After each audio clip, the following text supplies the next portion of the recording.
se alkaa vähän sataa. Ja sanon vielä, tervetuloa Emmi.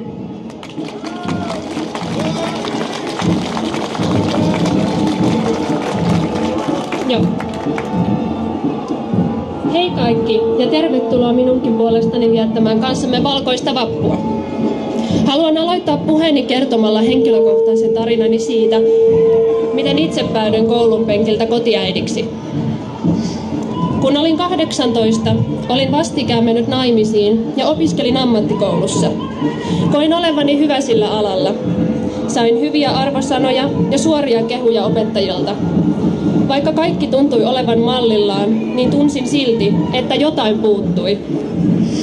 Katsoin netistä erilaisia perheblogeja ja mietin, että olisipa minullakin oma pieni, josta huolehtia.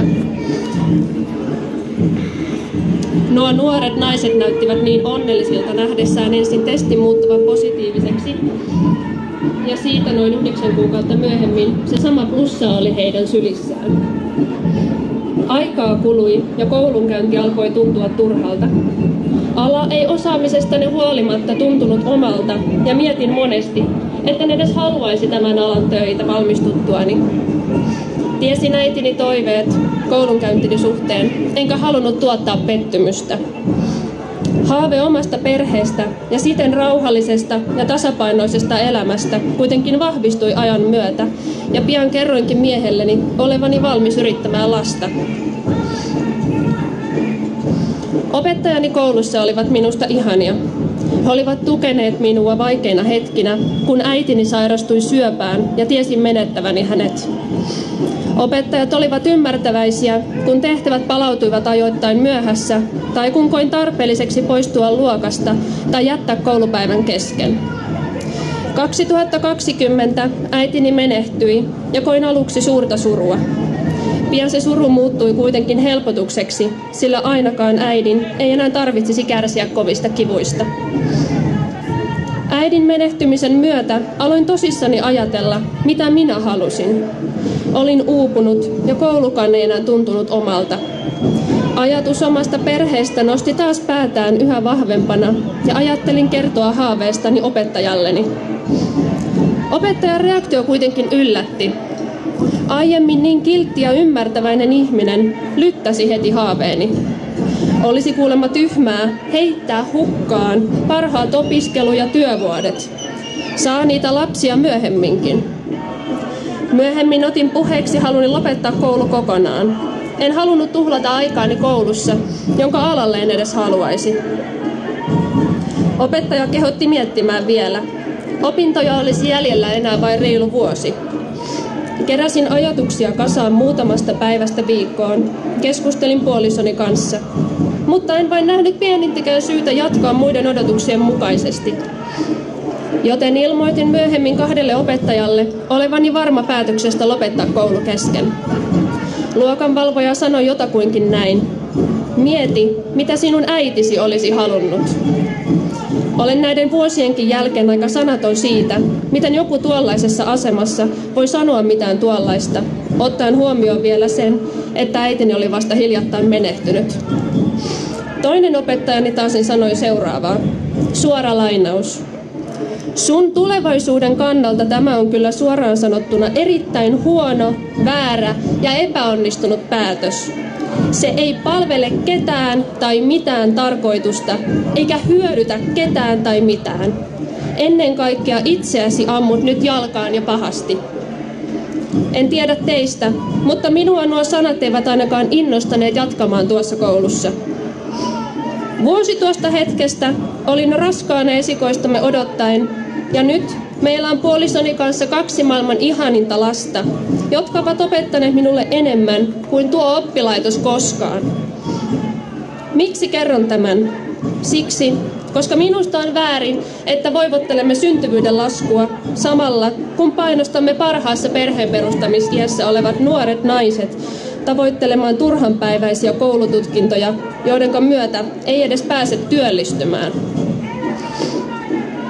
Enkä ole ajatusteni kanssa yksin. Näen usein eri somealustoilla nuoria naisia kertomassa, kuinka hekin haaveilevat omasta perheestä, raskaudesta ja lapsista. Rauhallisesta perhe-elämästä, jota ei kuitenkaan saa tavoitella, kiitos valtion ajaman nykyisen kaltaisen politiikan, joka haluaa ylikuormittaa naiset odotuksillaan opiskelusta, työstä ja niiden jälkeen vielä perheestä ja kodista. Eikä tämä jää pelkästään haaveiden syrjäytymiseen, vaan tämä sama ylikuormitus näkyy jo fyysisessä terveydessä. Iltalehti julkaisi 14.3. jutun otsikolla "Nuoret naiset saavat yhä enemmän aivoinfarkteja. Syy on yllättävä." Alle 50-vuotiaiden aivoinfarktit ovat lisääntyneet osin tuntemattomista syistä. Tuoreen tutkimuksen mukaan erityisesti nuorten naisten sairastumisten taustalla voi olla kuitenkin yllättävä syy: jatkuva psyykkinen stressi. Kun juttua selaa alaspäin, törmäämme kohtaan, jossa sanotaan seuraavaa. Eroa nuorten naisten ja miesten välillä voidaan mahdollisesti selittää sillä, että nuorten naisten pitää tasapainotella elämän eri osa-alueilla miehiä enemmän, ja tämä lisää stressikuormitusta, kertoo tohtorikoulutettava Sharak Putal tiedotteessa.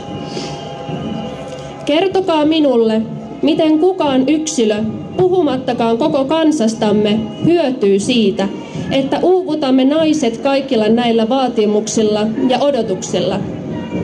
Feminismin myötä naisen rooli yhteiskunnassa on kasvanut liian suureksi siinä, missä miehen rooli on aika lailla pysynyt muuttumattomana.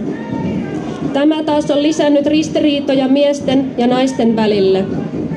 Uskotellaan, että nämä ongelmat ovat pahan patriarkaatin ajamia, vaikka todellisuudessa se on feministisen vapauden ja tasa-arvon tuotosta. Tämä järjestely ei ole tasa-arvoa nähnytkään, päinvastoin.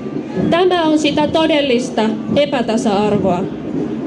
Tätä uudenlaista epätasa-arvoa on sitten haluttu lähteä korjaamaan niin, että tehtiin muun muassa perhevapaa-uudistus. Valtioneuvoston sivuilla kerrotaan uudistuksen olevan lähtöisin EU:n työelämän ja tasa-arvodirektiivistä. Muutoksella haluttiin edistää miesten ja naisten tasa-arvoa työelämässä. Perhevapaiden tasaisempi jakautuminen hyödyttää montaa perhettä ja koko yhteiskuntaa, kun tasa-arvo etenee, sanoo työministeri Tuula Haatainen. Todellisuudessa tämäkin uudistus vain hankaloittaa valtaosaa perheiden arkea. Monet naiset haluaisivat jäädä pidemmäksi aikaa kotiin hoitamaan lastaan, mutta koska tasa-arvo menee äitien ja lasten hyvinvoinnin edelle, niin ajetaan tällaisia uudistuksia läpi vaikka väkisin. Uskotellaan, että tämä on perheille hyväksi, vaikka todellisuudessa se vain erottaa lapset äideistään, joita nämä kaikista eniten tarvitsisivat. Mielestäni tämänkaltainen politiikka, joka pyrkii puuttumaan luonnollisiin järjestelmiin, on sairasta. Jos haluamme lisää syntyvyyttä, meidän tulisi helpottaa naisten stressiä laskemalla odotuksia opiskelun ja palkkatöiden suhteen, ja sen sijaan kannustaa nuoria pareja lisääntymään ja avustaa äitejä jäämään kotiin hoitamaan lapsia. Näin naisten kokema ylikuormitus helpottuisi, loisimme positiivista kuvaa perheistä ja lapsista, kansan hyvinvointi osin paranisi ja ainutlaatuinen kansamme voisi jatkua. Mutta jotta pääsisimme tähän, tulisi perheille pystyä takaamaan tarpeeksi vaurautta ylläpitämään tätä järjestelyä. Myöskin nykyisen kaltainen kulutuskulttuuri kannustaa meitä tuhlaamaan turhanpäiväisyyksiin epäeettisissä olosuhteissa valmistettuun roskaan. Suuryritysten ajama palkkapoljenta ja halpatyövoiman haaliminen ulkomailta tulee lopettaa. Suomalaisille työntekijöille kunnollinen palkka ansaitusti kovasta työstään. Suuret uhraukset, jotka meidän isi-isämme ovat tehneet suojellakseen tätä ainutlaatuista ja kaunista kansaamme, on vajota viemäristä alas, kun annamme globalistien sanella, miten meidän maatamme ja kansaamme tulee johtaa. Päästämällä suuria massoja ulkolaisia maahamme, oli syy sitten turvan tai työpaikan hakeminen, ja ohjaamalla naiset tavoittelemaan ennemmin töitä kuin elämänkumppania ja perhettä, johtaa nämä päätökset vääjäämättä siihen, että me suomalaiset jäämme vähemmistöksi omassa maassamme. Naiset, ilman meitä ei tämä ainutlaatuinen kansamme voisi jatkua. Emme saa antaa niin kutsuttujen feministien uskotella meille, että työmme perheenäitinä ei riittäisi, että se olisi itsekästä tai turhaa, ajanhukkaa tai jopa haitallista.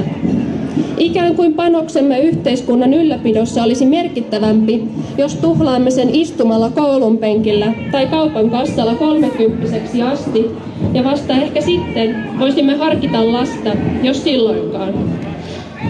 Meidän kehoillamme on mahdollisuus tehdä jotain paljon suurempaa kuin päivittäistavarakauppojen hyllyjen täyttäminen tai toimistossa istuminen.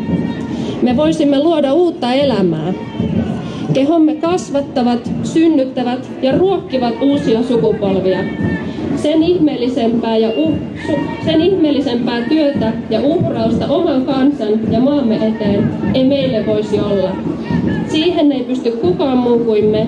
Meidän työmme kotona on korvaamatonta. Haluan loppuun vielä lukea pätkän vanhasta Lotta-lehdestä vuodelta 1931, jonka on kirjoittanut Fanni Luukkonen, Lotta-Svärd-järjestön johtaja. On niin, että vuosikymmenien kehitys monessa suhteessa on muuttanut naisen asemaa ja tehtäviä. Ne monet yhteiskunnalliset oikeudet, joista nainen on sitten Topeliuksen aikojen osallistunut, ovat antaneet hänelle velvollisuuksia, joiden täyttämisessä hän noudattaa toisia muotoja kuin ennen. Mutta syvimmässä mielessään Topeliuksen sana edelleenkin paikkansa pitävä, kodin ja tavan luomisessa sekä nousevan polven kasvattamisessa on vieläkin hänen vaikutuksensa ehdoton, vaikka hän ei olekaan enää entiseen tapaan lapsensa koulumestari. Ne mielteet ja ajatuskuvat, joita lapsi luonnollisessa elinpiirissään jo varhaisvuosina saa, iskeytyvät lujasti hänen mieleensä. Kun tätä herkkyyttä vastaanottaa vaikutelmia, tehostaa luontainen kiintymyksen ja ihailun luonne kasvattajaa kohtaan, ymmärrämme helposti, että kodin kasvattajilla on suuri vaikutusvalta lapsen ja nuoren henkisen minäkuvan muovaajana. Oletteko rakkaat lotat, te, jotka äiteinä vaikutatte, pysähtyneet ajattelemaan, minkä aarteen annatte lapsellenne elämään varten, jos jäätte säilymään ainaiseksi ihanteeksi hänen sydämeensä? Ken on elämältä saanut lahjan voimakseen, että näkee äidissään naisen ja ihmisen kirkkaimman ilmestyksen, ei koskaan voi lakata sitä siunaamasta. Kiitos ja hyvää vappua, valkoista vappua suomalaiset!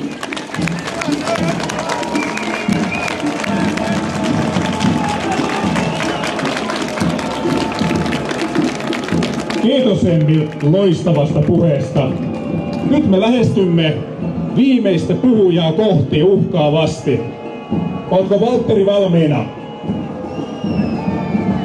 Asennamme vielä mikrofonin ja päästämme viimeisen vappupuhujan ääneen. Tämä oli ihan